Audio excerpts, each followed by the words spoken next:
E um falso líder espiritual é preso suspeito de abuso. Veja comigo o que aconteceria no ritual. Põe no ar. Quem é o falso líder espiritual acusado de abusar sexualmente de pelo menos 9 vítimas? O que você tem a dizer sobre essas acusações aqui? Você abusou dessas mulheres? Como ele se aproveitava de supostos rituais religiosos numa conhecida cachoeira para praticar os atos libidinosos. E em alguns casos também cometer violência sexual. Você está sabendo que ele está sendo acusado de abuso sexual de pelo menos 9 mulheres? O momento da prisão e a chegada de Eduardo Santana na delegacia. Um homem que já respondia por um antigo processo de abuso sexual quando era professor de música e que agora, pelo mesmo motivo, voltou ao radar da polícia do interior paulista. Ele induzia elas, coagia às vezes, né, a praticar atos libidinosos, né, e satisfazer ali a própria lascívia. Casado, 37 anos. O falso líder espiritual foi detido enquanto se preparava para iniciar uma sessão de atendimento num centro religioso da cidade. Depois de ser intimado pela polícia de Americana e não comparecer, Eduardo fugiu da cidade para mudar de vida e de profissão. O professor de música deixou as aulas de violão. Começou a liderar um grupo que praticava rituais marcados por episódios de assédio sexual contra mulheres e também contra um homem.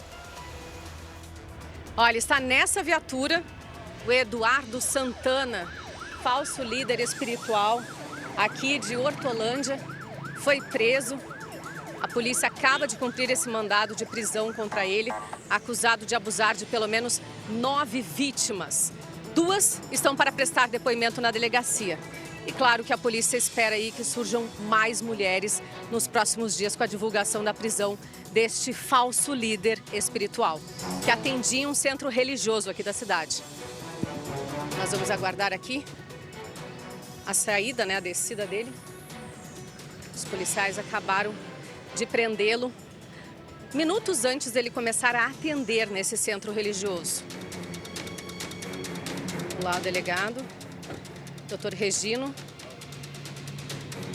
Ele não teria oferecido resistência à prisão. Vamos ver o que ele tem a dizer, sobre essas acusações.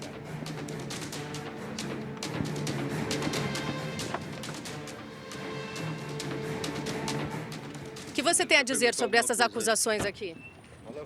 Você abusou dessas mulheres? O que você tem a dizer sobre o assunto? Por que você fazia isso nos rituais? Vem, sobe a escada. Quer dar a sua versão? Pelo menos tem oportunidade. Está escondendo, Está usando a camiseta para proteger o rosto.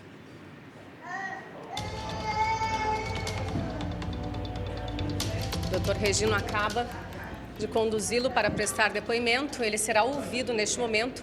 Eduardo Santana, 37 anos, ele que já havia respondido um processo em Americana, interior do estado, também por assédio sexual contra uma aluna.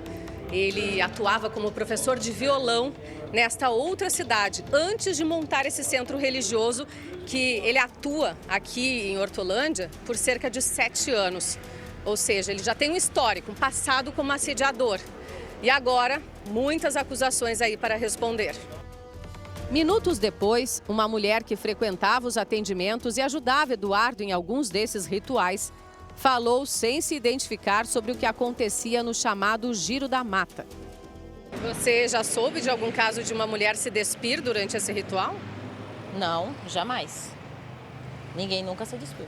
Porque uma das vítimas, aliás, 2 pelo menos, disseram que inclusive tiveram conjunção carnal, ou seja, Peraí, só um minutinho. teriam sido abusadas sexualmente durante esse ritual na cachoeira. Não. Impossível. Impossível. Por que você não acredita nisso? São depoimentos de pelo menos 9 mulheres. Porque, assim, todos os encontros que a gente teve com todo mundo na cachoeira, eu estava presente e eu nunca presenciei nada disso. Segundo ela, Eduardo não ficava sozinho com nenhuma mulher durante os tais banhos que aconteciam na cachoeira. e levanta uma outra hipótese para rebater as graves acusações que pesam contra o falso líder espiritual. Tenho certeza de que essas pessoas estão fazendo isso só para incriminar ele.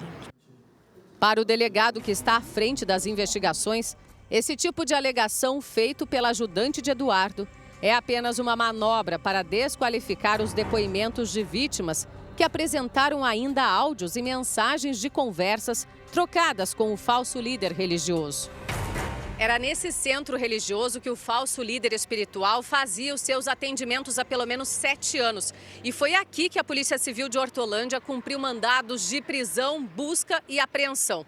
Eduardo Santana, ou Paidu, como era conhecido, é acusado por pelo menos 9 vítimas, 8 mulheres e 1 homem, de praticar violência sexual, assédio, abuso durante rituais praticados em uma espécie de cachoeira, um rio, aqui no interior de São Paulo. E arrancava as roupas das vítimas, né? Cortava, rasgava. Fazia as vítimas se lavarem ali por bastante tempo, na crença de que realmente isso fazia parte de um ritual. A princípio se sentiu ali, achava que era mesmo isso que tinha que acontecer, só que depois, né, quando elas começaram a relatar isso para outras pessoas, viram que realmente não tinha que haver nada disso, né? Isso não faz parte de ritual de qualquer religião. Ele usava desses artifícios para convencer as vítimas de que elas pudessem ficar mais íntimas com ele. Com algumas delas, ele de fato teve uma conjunção carnal, ele de fato as violentou. Outras foram apenas aliciadas por ele. E todas essas denúncias são de que ele se aproveitava de momentos em que ficava sozinho com as vítimas, ou alguma das pessoas desse centro também participava desses rituais, quando então ele se aproveitava, ele assediava as vítimas? Isso, tem algumas vítimas relatam que estavam sozinhos com ele no momento, e outras relatam que tinha a participação também de 3 pessoas aí que a gente ainda está levantando a qualificação, que presenciavam também o ritual lá de que arrancava as vestes e tudo mais. Presenciavam, não participavam? Isso, presenciavam, não participavam. O Eduardo Santana foi preso bem aqui em frente, ele não teria resistido à prisão, admitiu saber de um processo de abuso sexual que ele responde lá em Americana, no interior de São Paulo, e foi conduzido, portanto, até a delegacia, onde foi preso preventivamente. As mulheres que o acusaram já foram ouvidas, demais vítimas também deverão prestar depoimento na delegacia. Algumas pessoas que trabalham com ele nesse centro também serão chamadas a depor, inclusive a esposa do Paidu, pois ele é casado e trabalha também como motorista de aplicativo aqui na cidade. Na delegacia, Eduardo usou do direito de se manifestar apenas em juízo e se manteve em silêncio. Ele está preso preventivamente e deve ser transferido para a penitenciária de Sumaré, também no interior paulista. Todas as vítimas contaram histórias semelhantes e com requintes de detalhes. As mulheres se dizem enganadas pelo mau uso da fé e agora querem que o suposto abusador seja punido com o rigor da lei.